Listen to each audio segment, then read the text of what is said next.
Lux presents Hollywood. The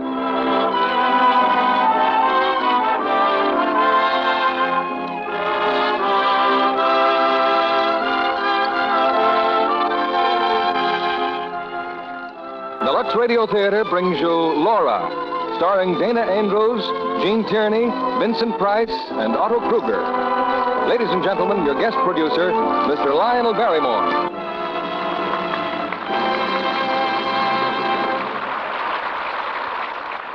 Good evening, ladies and gentlemen.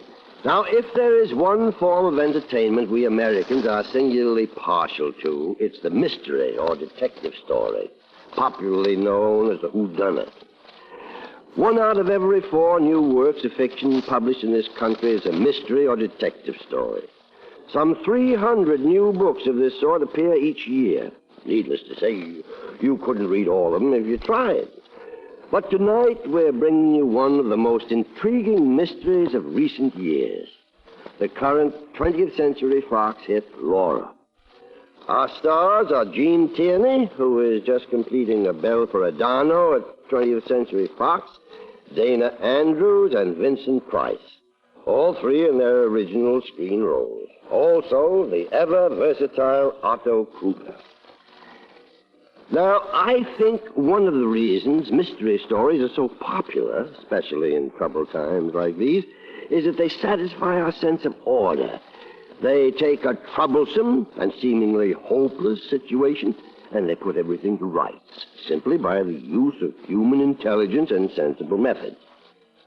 Well, now it's curtain time, and here's Act 1 of Laura, starring Dana Andrews as Mark McPherson, Gene Tierney as Laura, Vincent Price as Shelby Carpenter, and Otto Kruger as Paul Lydecker.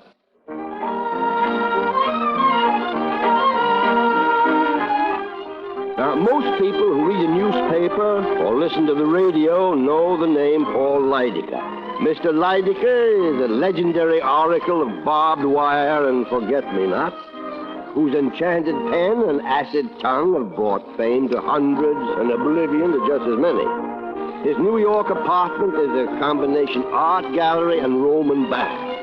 And now, immersed in one of his marble pools, Mr. Lydecker has a visitor, Detective Lieutenant Mark McPherson of the Homicide Bureau.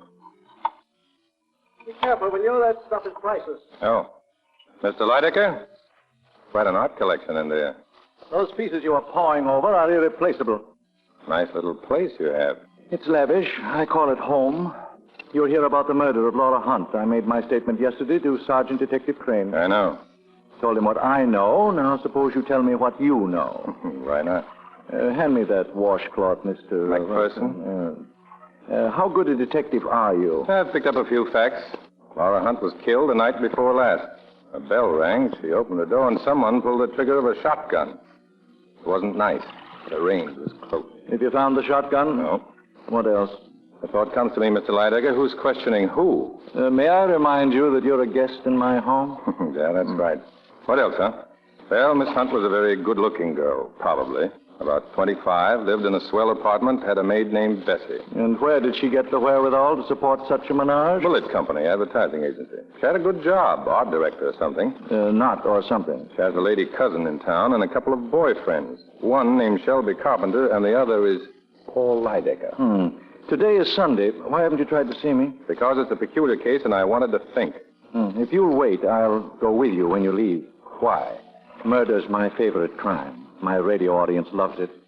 I know you'll visit all your suspects, and I'd like to study their reactions. You're on the list yourself, you know. Be insulted if I weren't. Were you in love with Laura Hunt, Mr. Lydecker? Was she in love with you?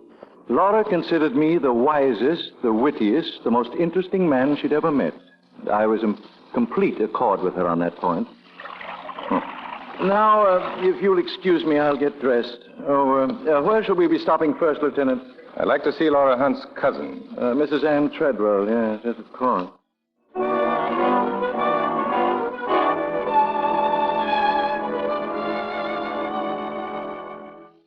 I'd like to ask a few questions, Mrs. Treadwell. I'll do anything I can to help. Oh, good morning, Paul. Good morning, Ann. You, fond of your cousin, Mrs. Treadwell? I adored Laura. Paul can tell you. I can tell you considerable. Did you approve of Miss Hunt's coming marriage to Mr. Carpenter? Why shouldn't I approve? I don't know. Just what does Shelby Carpenter mean to you, Mrs. Treadwell? To me? Well, he comes here regularly. Is he a friend, acquaintance? Or are you in love with him? Oh, this is beginning to assume fabulous aspects. What are you driving at? The truth. Are you in love with him? Why, no. I'm very fond of Shelby, of course. Everybody is. I despise him. You've been withdrawing a lot of cash from your bank, Mrs. Treadwell. $1,500 at a clip. $1,700. I needed that money. Mm-hmm. The day you took out $1,500, Carpenter deposited $1,350. When you withdrew $17, he deposited $15. You shooting craps, Sam? Oh, must I be insulted like this? Shelby needed some money. I lent it to him. I supposed I could do with it as I pleased. Sure. Now, on Friday night, you were home alone. Why didn't you go to the concert with Mr. Carpenter? Concert?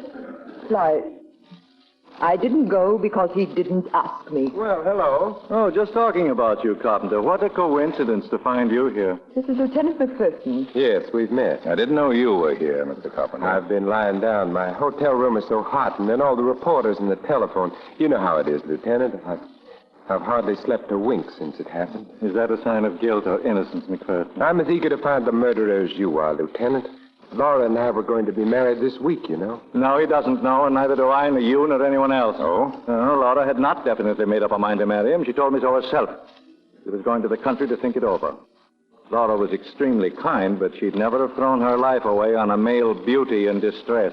I suppose you've heard losers whine before, eh, Lieutenant? Yesterday, you said you went to that concert Friday night, Mr. Carpenter. What did they play? Oh, some Brahms and Beethoven's Ninth. Mm-hmm.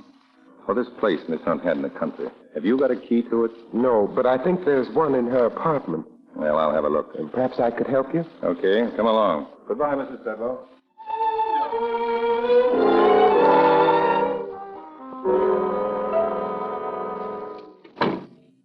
You can start looking for that key now, Mr. Carpenter. Oh, yes. I'll try the den. Excuse me. That's the dame's portrait on the wall, isn't it? Will you stop calling Laura a dame? Look at the furnishings. Would you call this the home of a dame? Look at her portrait. I am. Not bad. It was painted by Joseph Carter. He was in love with her then. Have you ever been in love, McPherson? A doll in Washington Heights once got a fox fur out of me. Have you ever known a woman who wasn't a doll or a dame? Yeah, one, but she kept walking me past furniture stores. Where are you going? Phonograph, there's a record on here. Selections from Bitter Sweet. One of Laura's favorites. Not exactly classical, but very nice. You know a lot about music? I don't know a lot about anything, but I know a little about practically everything. Then why did you say they played Brahms and Beethoven at that concert? They played nothing but Sibelius. Did they? Well, to be perfectly honest, I fell asleep and I didn't hear a note. Oh, I know it sounds phony, but I'm just a natural-born suspect. You see, I'm not the conventional type. Don't worry, I fall asleep at concerts myself. Find that key? No, maybe it's in here at her desk. Yes, it is. I knew there must be one around somewhere. It's funny, the police looked in that desk drawer yesterday and the drawer was empty. You had the key right along, didn't you, Carpenter? Yes. I didn't want to give it to you while Lydecker was present. I have private reasons that don't concern him. You have private reasons, no doubt, to lie about that key. Paul, I'm warning you to stop implying I had anything to do with Laura's death. Very well, I'll stop implying. I'll make a direct statement. You asked for this, Paul. Get it out, the two of you. Okay, we came here to find the key, and I've got the key. Now, let's get out. There's nothing more you want from me? No, not now. I'll run along then. You, having lunch with him? I guess so. There's rather a superior restaurant nearby. Okay, let's go. Nice, quiet little place, Mr. Lydecker. Yeah. What's the matter? You wouldn't call me a sentimental person, would you, Lieutenant? Well, Dozens of times we sat here at this very table, Laura and I. How long did you know her? Nearly 5 years. I was just thinking, we were eating lunch, and it was at lunch that I first met Laura. The Algonquin Hotel. I was alone. I looked up and I found her standing in front of me. She had a layout in her hand. Lydecker, how do you do? I'm Laura Hunt. Well? I'd like to talk something over with you, if I may. I am eating my lunch. Yes, but it's practically impossible to get to see you, and I Either thought... you're from some incredibly remote community where good manners are unknown, Or you suffer from a common delusion that being a female exempts you from all the rules of civilized conduct. Possibly. But I wanted to show this to you. It's an ad for the Wallace Flow Wright pen. You're such a famous writer and commentator. It would be tremendously helpful if you'd endorse what we say about the Flow Wright pen. I don't use a pen. I write with a goose quill dipped in poison. And you may tell your employers that... Oh, they don't know anything about this. It was all my idea. They'd give anything to get your endorsement. And if I were the person getting it, why... You disregard completely something far more important to me than your career. Oh? My food. You mean that, don't you? Well, of course I mean. I never heard of anything so selfish. In my case, self-absorption is completely justified. I have never discovered any subject quite so worthy of my attention. But in your column, on the radio, the things you say, they're filled with such understanding, such sentiment. Miss Hunt, you are beginning to bore me. You're a poor man, Mr. Lydecker. I feel very sorry for you. Goodbye. Meeting with Laura Hunt occurred about 2 hours later. Kept after you, did she? No, I went to her because I couldn't stop thinking about her. I was more than slightly annoyed, but she had something, that girl, something far deeper than good looks. I went to Bulletin Company, proceeded to do something I have carefully avoided since the age of 2. I apologized. Laura looked at me. She smiled. Your apology is accepted, Mr. Lydecker. It was very nice of you to go to all this trouble. Goodbye. In a moment, Miss Hunt. For reasons which are too embarrassing to mention, I'd like to endorse the Wallace Flow Wright pen. Have you an ad? You're a very strange man. Now I'm sure you're sorry for the way you acted. Let's not get psychiatric. But in a word, yes. And you are a very kind person. No, I'm vicious. The real secret of all my charm. But if you think me kind, I'll call for you here at 6. What? We'll have dinner together. I can't make it any later. Will you be ready? Why, yes, I'll be ready. Okay, Mr. Lydecker. Thanks. I started then to help Laura. I did everything in the world for her. I am a man reputedly of overwhelming ego, but this I admit without reserve. It was Laura's own talent, her own incredible charm that enabled her to rise to the top of her profession. Through me, Laura met everyone, famous and the infamous. And deferring always to my taste and judgment, she captivated them all. She became as well known as my walking stick in white carnation. And like them, she was always with me. When does Carpenter enter the picture? Well, men couldn't keep away from Laura, but she never regarded them seriously, but me. Her own discrimination ruled them out, and I never had to intercede. She met Carpenter one night at a party at Ann Treadwell's. She became attracted to him instantly. I was shocked. As a fellow completely without talent, with as much depth of character as a saucer of stale gin. Shortly before I took Laura home, I overheard her talking with Carpenter on the terrace. And so I spend my time doing what I've always done, nothing.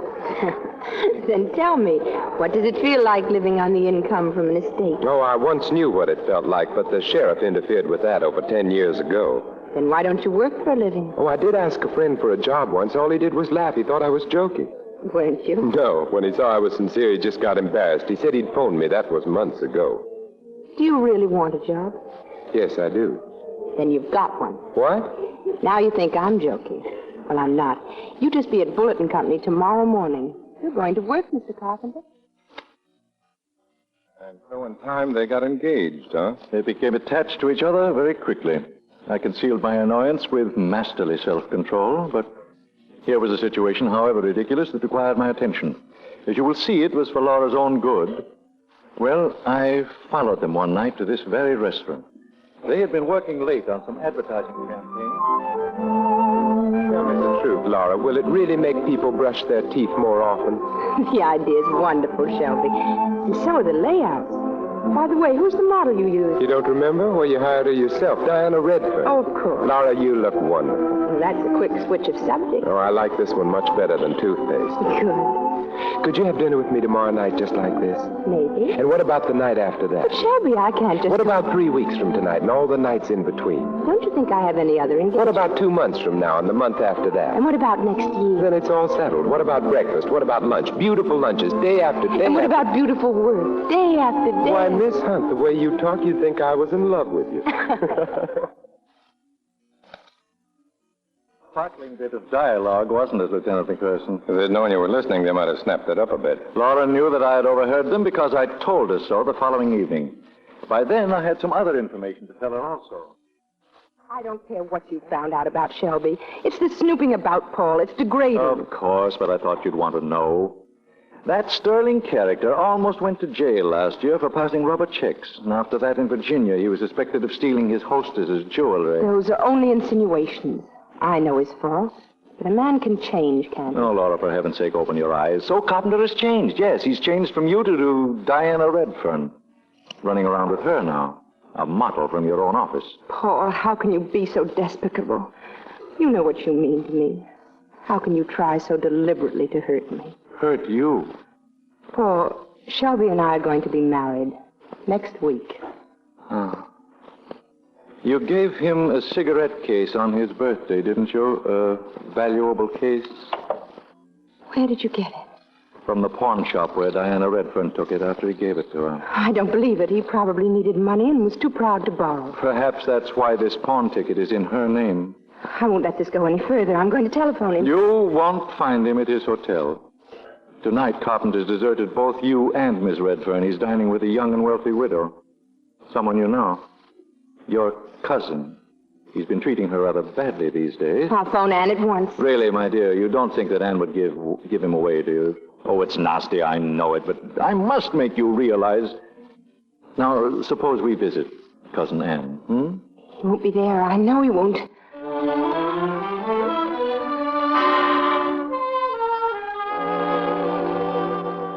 Oh, good evening, Miss Laura. Good evening, Mr. Lydecker. Hello, Margaret. Oh, I'm terribly sorry, but Mrs. Treadwell isn't at home. Satisfied, Paul? Well, suppose we just wait for her. Oh, please, Mr. Lydecker. Come in, Laura. Why, Laura, dear.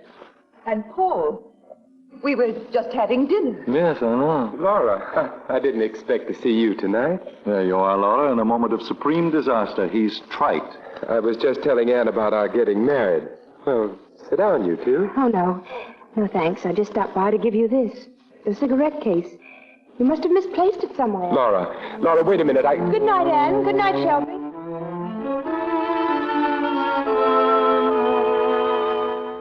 When was this episode of the cigarette case, Mr. Lydecker? Last Wednesday night. On Friday, Laura had lunch with a Redfern girl. I wish I'd been there. And as I said in my statement, Laura and I were to have had dinner that night. At 7 o'clock, my phone rang. I had a sudden sensation of depression, a foreboding of disaster. Hello? Paul, I'm frightfully sorry, but I just can't meet you. Well, there's nothing wrong, Laura. I mean, you're not ill? Oh, no. I've just decided to go to the country for a few days.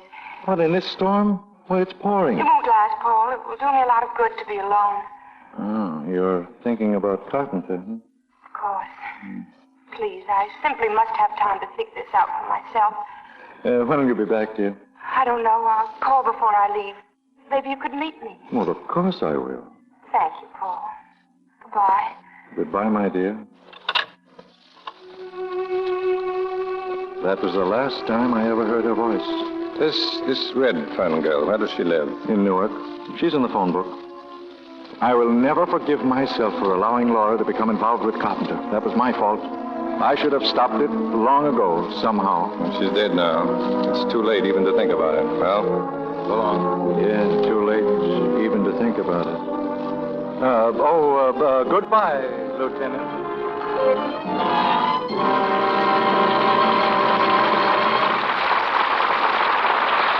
Our stars will return with Act Two of Laura in a moment. Act 2 of Laura, starring Jean Tierney as Laura, Dana Andrews as Mark McPherson, Vincent Price as Shelby Carpenter, and Otto Kruger as Lydecker.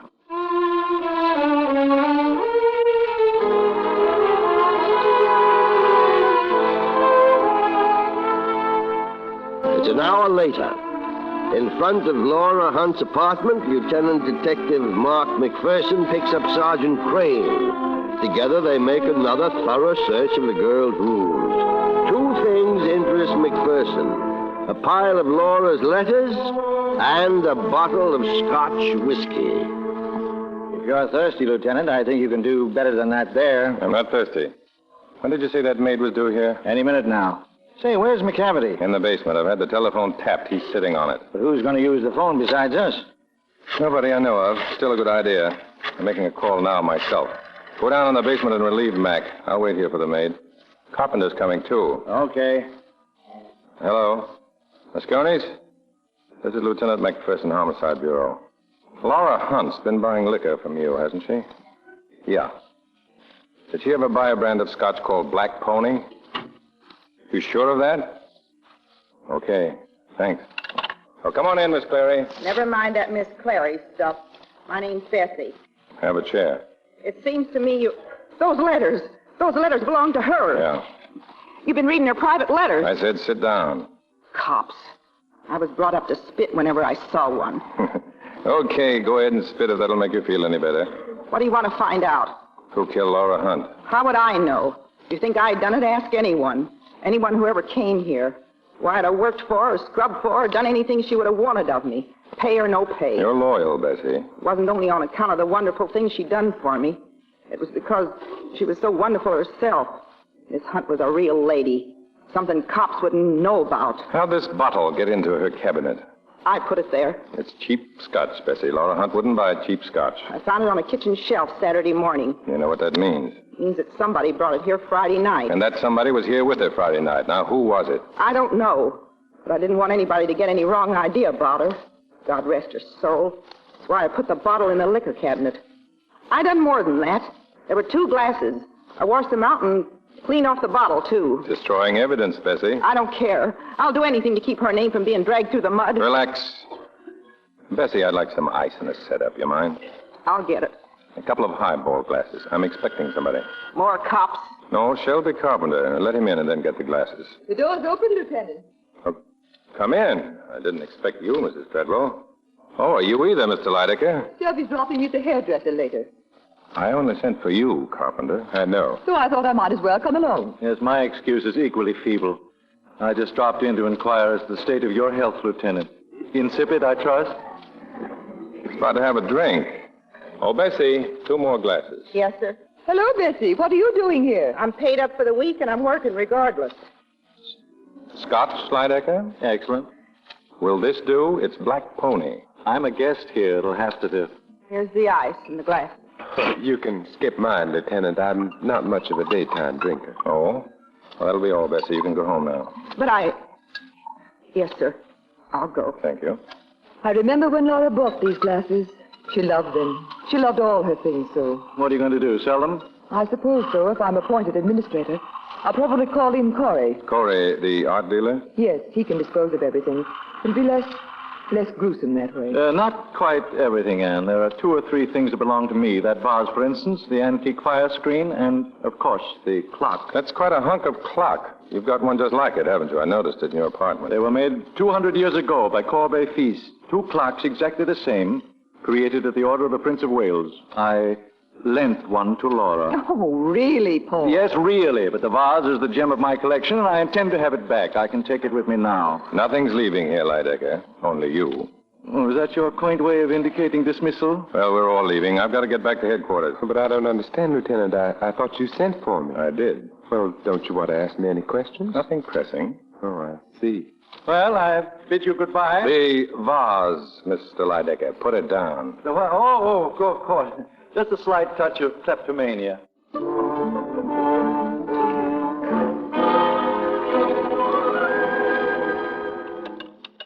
Crane? Yeah? McPherson. I'm back. Upstairs in their apartment. How you doing in the basement? Any calls come in this afternoon? Not a thing.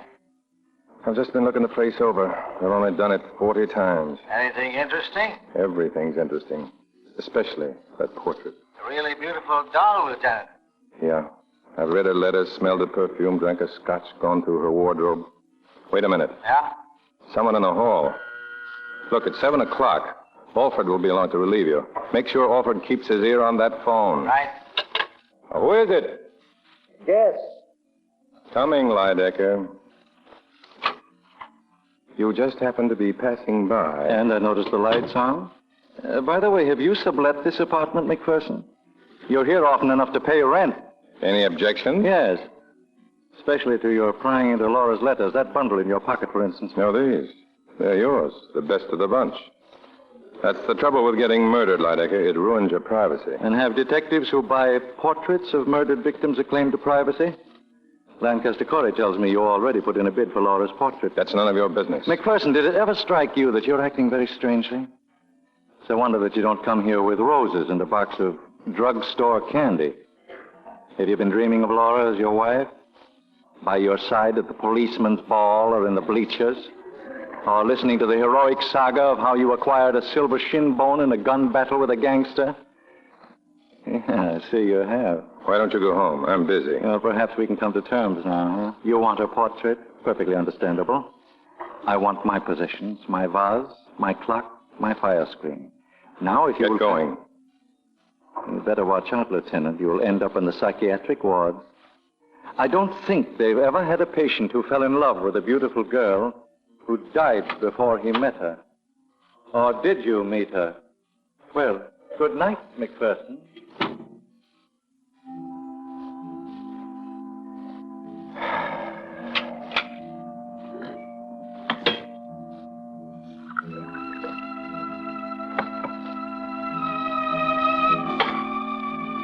Roses and a box of drugstore candy.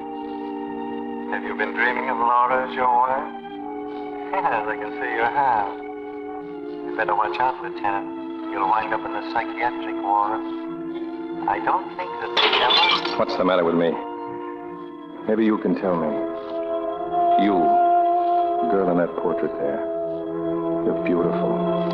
The most beautiful thing I've ever seen. Somebody killed you. Why? I could sit here and look at you all night. All night long, I could sit and... Who is it? Who's in there? You. What are you doing there? You're alive. If you don't get out once, I'll call the police. You're Laura Holland, aren't you? Aren't you? I'm going to call the police. But I am the police, you see. My badge, credentials, Mark McPherson. What's all this about? You don't know? Don't you know what's happened? No. Haven't you seen a paper? Where have you been? In the country, I don't get a newspaper. Haven't you got a radio? It was broken. What? Here. Look at these headlines. Sit down, Miss Hunt. I'm very glad to see you. On Friday night, somebody was murdered in this room. What did you say? Until you opened that door just now, we thought it was you. Now, do you have any idea who it could have been? You don't know. A girl died from shotgun wounds, close range. No, apparently we don't know. Who had a key to this apartment? Nobody except my maid. And... When did you say it happened? Friday night. You better take off that coat. It's dripping wet. When did it start raining? Just a few minutes ago. It's teeming outside. It was raining Friday night, too, when that girl... Wait a minute. Raining. Now, come with me, Miss Hunt. Here, into your room. I want you to please look in your closet. I simply don't The closet, Miss Hunt. Here, open it up. Do all these dresses belong to you? Certainly they belong to me. All of them? Every one? Are you out of your mind? Of course they... What's this one? I don't know. You tell me. Why, this dress isn't mine. It's hers, Diana Redfern's. She had it on when she came for lunch on Friday. Well... But this dress wasn't in here when I left. It wasn't. This Redfern girl, is she a girl about your size? Yes, she's a model. She works for us. Yes, and she lives in Newark, but she hasn't been home. Her landlady said she'd gone to Philadelphia. That's right. We have a branch office in Philadelphia. She had an assignment there. But she didn't go. It was postponed. She got relatives in the city? An aunt and uncle. The same name. They live in the village. Thanks. Where are you going? Just to the telephone, Miss Hunt. I think Miss Redfern's aunt and uncle had better go to the morgue right away to make an identification. Oh.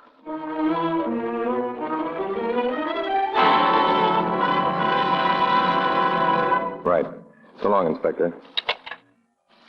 Well, that's that, Miss Hunt. They've located the Redferns. Yes, we ought to know soon. Now, Miss Hunt, when you went to the country Friday, did you see anyone you knew on the train? No. Then what? I got off at Norwalk. I keep a car in a private garage near the station. I drove to my house. It's about 18 miles. What did you do in the country? Worked in my garden. Didn't leave your place in all that time? I keep everything I need in the house. I went there expressly to be alone. Mm-hmm. You were going to marry Shelby Carpenter this week. Yes. But you went away for a long weekend to be alone. You know Shelby Carpenter has a key to this apartment. Why didn't you tell me? Because I know nothing of the sort. He hasn't. How else did the Redfern girl get into the apartment? You knew she was in love with Carpenter. I knew she was in love with him. She told me so herself. But I also know that she meant nothing to Shelby. I understand him better than you do. She was found, and I'm convinced now it was Miss Redfern. She was found in your dressing gown. What of it? You yourself told me it was raining Friday night. You yourself just saw her dress. It's full of wrinkles and rain spots. Now, how did she get in here? Why? Who brought her here? I haven't the slightest idea. Now, look, Miss Hunt, do you love this Carpenter fellow so much you'd risk your own safety to protect him? He must have brought her here. You suspect me. You think I killed somebody in jealousy. I'm trying to get at the truth. I'm sorry. Strictly routine. Well, I'll see you in the morning, Miss Hunt. Meanwhile, don't leave this apartment and don't use the telephone. But I've got to use it. I've got to let my friends know I'm alive. It's all right, but I must insist. If anything should happen to you now, I wouldn't like it. All right, I promise. There's one more thing. I know that you went away to make up your mind whether you'd marry Shelby Carpenter or not. What did you decide? I decided not to marry him. Well, I'll be seeing you in the morning, Miss Hunt. Good night. Good night.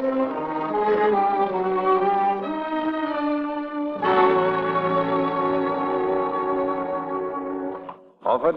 That you, Mark? Yeah. Watch your step. It's pretty dark down here. Anything come through those earphones? Yeah. The morgue just called. Is the Redfern girl all right? Well, it kind of balls things up, doesn't it? Yeah. Say, you seem pretty... Hey, wait a minute.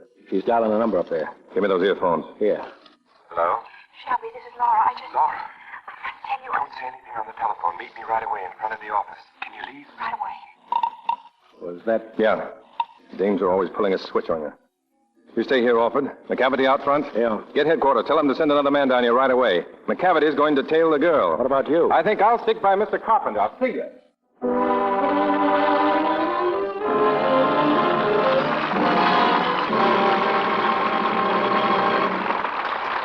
We pause now for station identification. This is CBS, the Columbia Broadcasting System.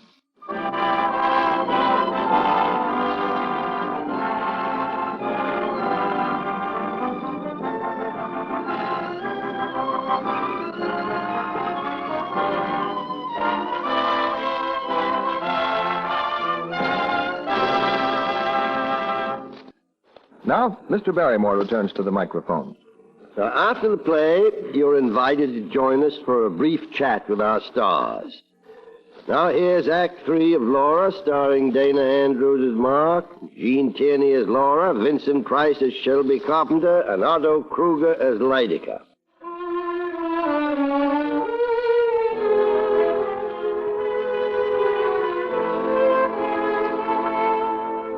For 3 hours, Detective Lieutenant McPherson's been following Shelby Carpenter.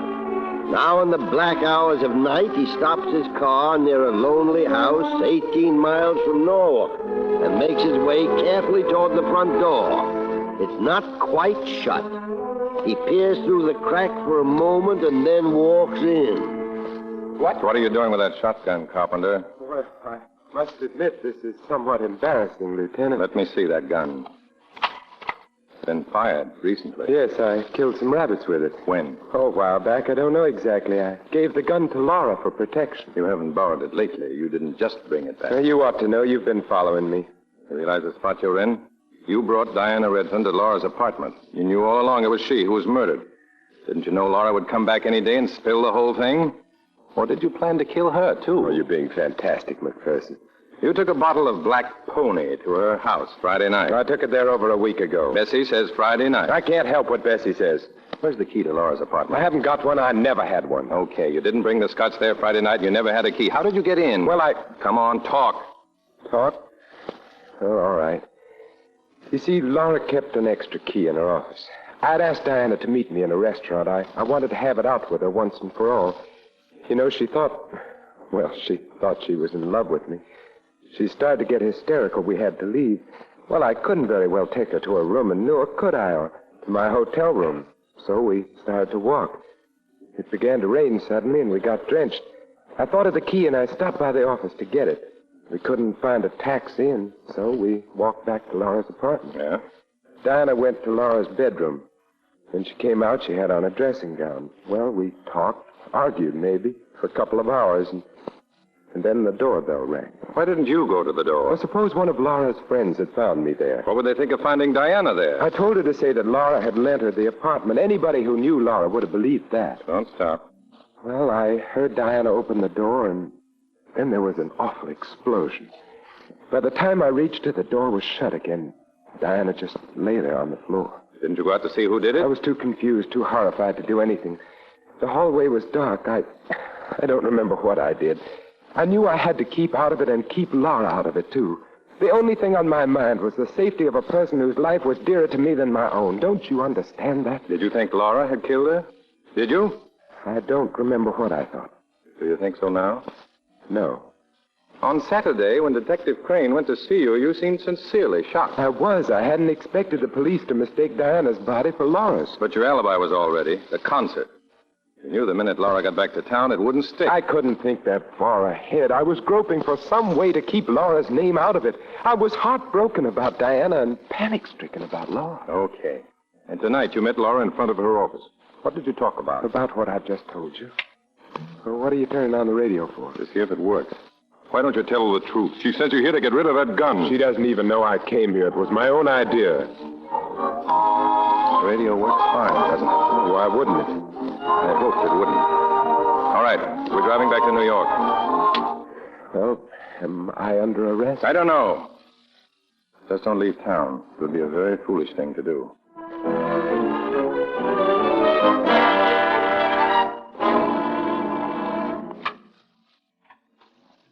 Oh, good morning, Lieutenant. Good morning. You know, I have a terrific yen to call you Laura. Why don't you forget that lieutenant business and just call me Mark? Because Especially since I brought you all these groceries. Breakfast. You didn't buy any food when you went out last night. So you know. Yeah. I can fix bacon and eggs. Can you make coffee? Oh, I spoke to Bessie. She'll be a little late. When I told her you were alive, she darn near passed out. Yes, she phoned. Might have been a little more delicate about it. Suppose you set the table, but we'll have to wait a little while for the coffee. I've asked Paul Lydecker to stop by. Did you tell him about me, that I'm alive? No. Why not? It's brutal. I'm not doing it for laughs. Why did you break your promise last night? Not to go out? Because I'll never be bound to do anything unless it's of my own free will. The Redfern girl was in love with Carpenter. You admitted that. I also told you he wasn't in love with her. Paul? I don't know. Just sit still in here. Hello, Lieutenant. Laura? Oh, good morning, darling. Hello, dear. Well, excuse me, Lieutenant. I'd like to kiss my fiancée good morning. Oh, so it's on again. Well, do I have to get a police permit? Well, now who? Come in, Lydecker. The door's unlatched. Lydecker, huh? Right on my heels. Well, McPherson, have you thought over the deal I suggested? What about the portrait and the... Why? What? Paul! Laura. Paul! Paul! I'll be all right in a moment. Laura, what? Not now, dear. Don't try to talk now. Come on, I'll take him into the bedroom. Just be quiet, Paul. Yeah. Yeah.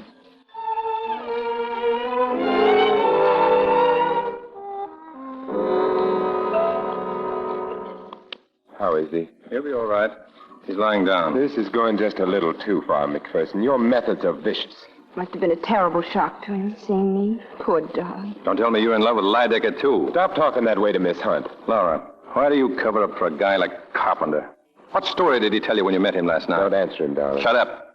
I've got enough on you, Carpenter, to arrest you right now. Quick, McPherson, the handcuffs. Trundle him off to the hoosecar. Paul. I hope you'll forget my wee touch of angina, my dear. It's an old family custom.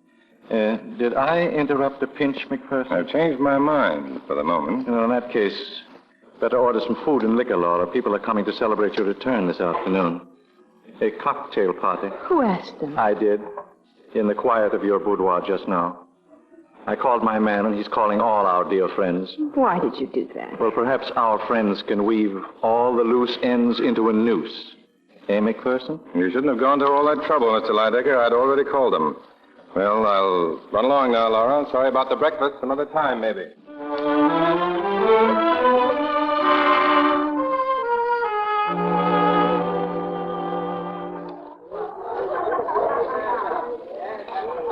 Shelby, come here. What's the matter, darling? Your party's a huge success. Shelby, tell me, I must know. Why did you go to the country last night? Laura, Well, you don't know? I was afraid you wouldn't think of hiding that shotgun. what shotgun? The one I gave you. Oh, darling, you don't have to lie to me. Well, what's going on here? Oh, nothing at all, Anne. In case you don't know it, that McPherson man hasn't taken his eyes off you. I know. Maybe it would be better if I, mingled with our guests. Laura, McPherson suspects him. Shelby. He suspects me, too. Oh, Sophie, absurd.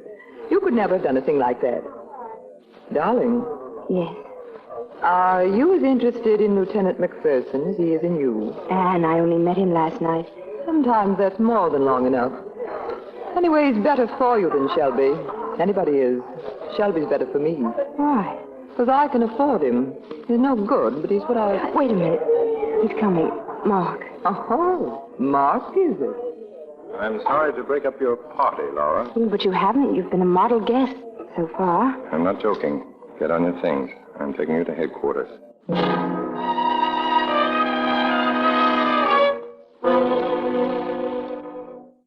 I was going to get a cell and a denim dress. Is this your office? Before they trot out that denim dress, I want to know why you've been holding out on me. Have I been? You told me the radio at your country place was broken. It was. Not last night. I stopped in the village on my way back. I asked the local handyman to fix it. And how did he get in? With a key. The key I always leave under the flower pot on the porch. All right, I'll accept that. Why? Because you're too intelligent to make up a story I could check so easily.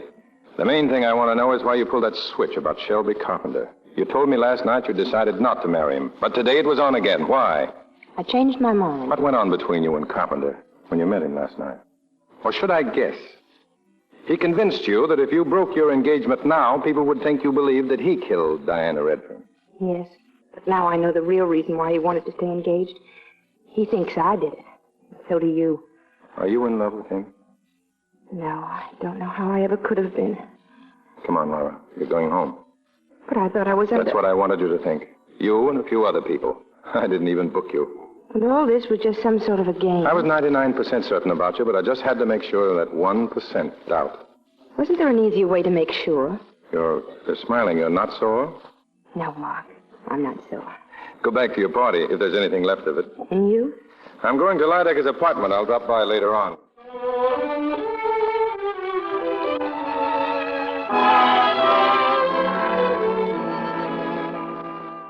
I'm glad they've all gone, Laura.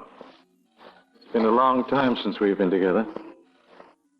Well, darling, what's the matter? Nothing, Paul. You're worried. Yes, McPherson.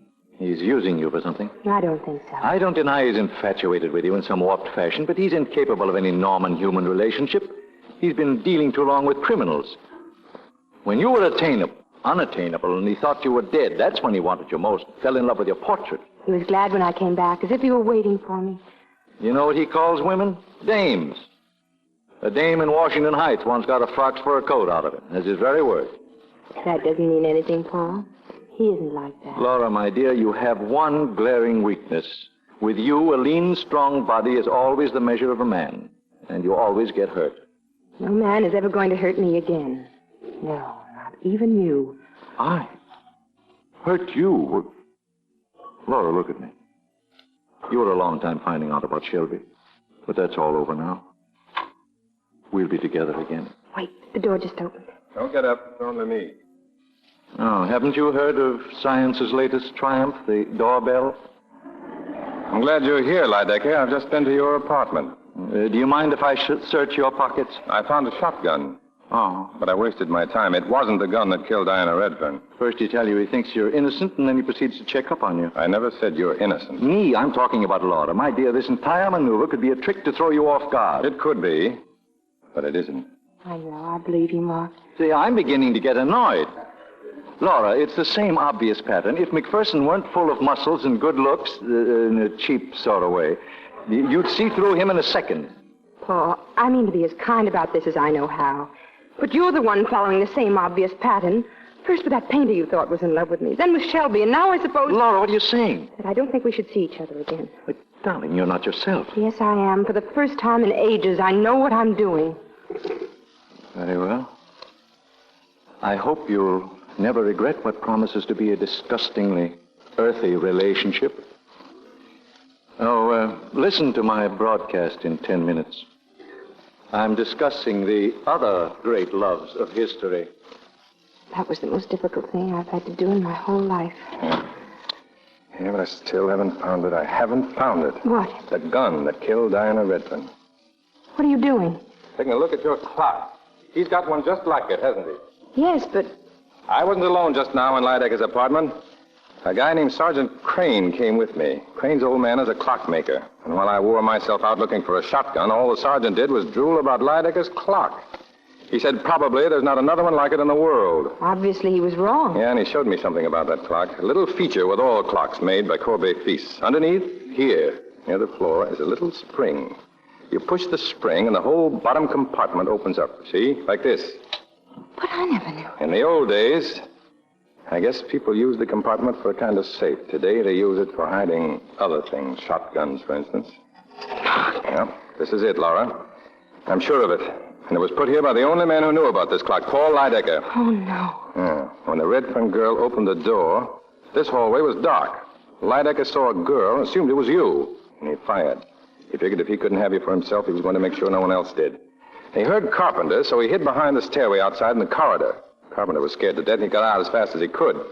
Then Lydecker slipped back in and tucked the gun away in the grandfather clock. Oh, I felt it ever since I came back. I'm the one to blame. Not for anything I did, but for what I didn't do. I should have stopped seeing Paul long ago.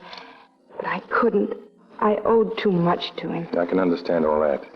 But I can't understand why you tried so hard to protect Carpenter. I was frantic you'd arrest him. I knew he wasn't guilty. But I knew Paul would do everything he could to incriminate him. It was his way of getting rid of Shelby, just as he got rid of every other man who might have meant something to me. For a charming, intelligent girl, you've certainly surrounded yourself with a remarkable collection of dopes. Now, look, don't touch anything. I'm leaving the gun and the clock. I'll have it picked up in the morning. You're going? Yeah, I'm picking up Lydecker. Mom. I've got to. You know that. Try and get some sleep, will you? Sleep? Well, maybe I can. I'll read a book, listen to the radio. Will you call me later? Sure. Try and forget all this. It's just a bad dream. Good night, Laura. Good night, Mark. Good night.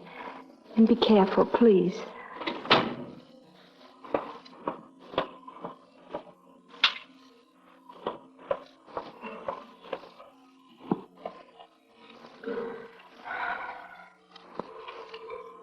And now, ladies and gentlemen, with his final word for this evening, Mr. Paul Lydecker. As history has proved, love is eternal. The strongest motivation for man's actions throughout centuries. Love is stronger than life. It reaches beyond the dark shadows of death. May I remind you of some favorite lines of mine from Dowson's poem? They are not long, the weeping and the laughter and love and desire and hate.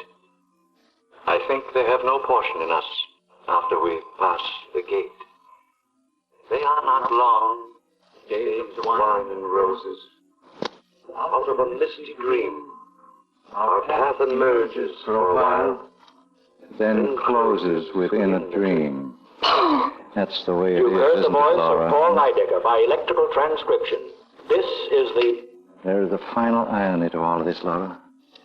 You know how I despise melodrama, and yet here I am, a gun in my hand, about to kill you. Paul, you've taken one life is not enough. The best part of myself, that's what you are, Laura. Do you think I'm going to leave you to the vulgar pawings of a second-rate policeman who thinks you're a dame? He'll find you, Paul. You know he will. Willie, don't you overestimate the man who thought I left a few moments ago. And all I did was wait in the hall, Laura. And then I let myself in again with a key I've always had. I'm not going to lose you, Laura. Laura, open the door. Don't move, Laura. He didn't leave. He's somewhere in this building. Laura, are you all right? You'll find us together, darling. As always we should have been. As always we will be. No, Paul, no. Turn your face, darling. Please, turn your face. Sorry, Miss Hunt, but I had to do it. I better let the boss in before he busts down your door. Laura. It's all right, Mark. Got him through the window, Lieutenant, from the fire escape. I'll call headquarters. Fine detective. A fine detective I am. Laura. Goodbye. Goodbye, my love. It's all right, darling. It's all right. bad dream is over.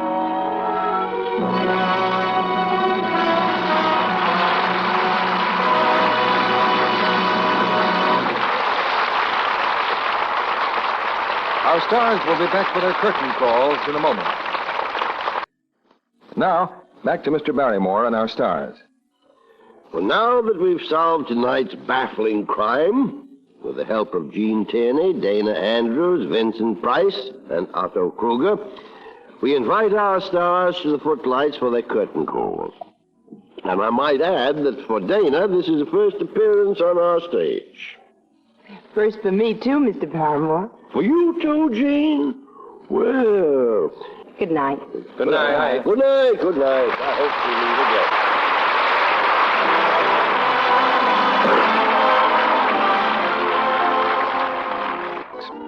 Heard in tonight's play were Lois Corbett, Leo Cleary, Noreen Gamil, Dwayne Thompson, Charles Seal, and Howard McNear. Our music was directed by Louis Silvers.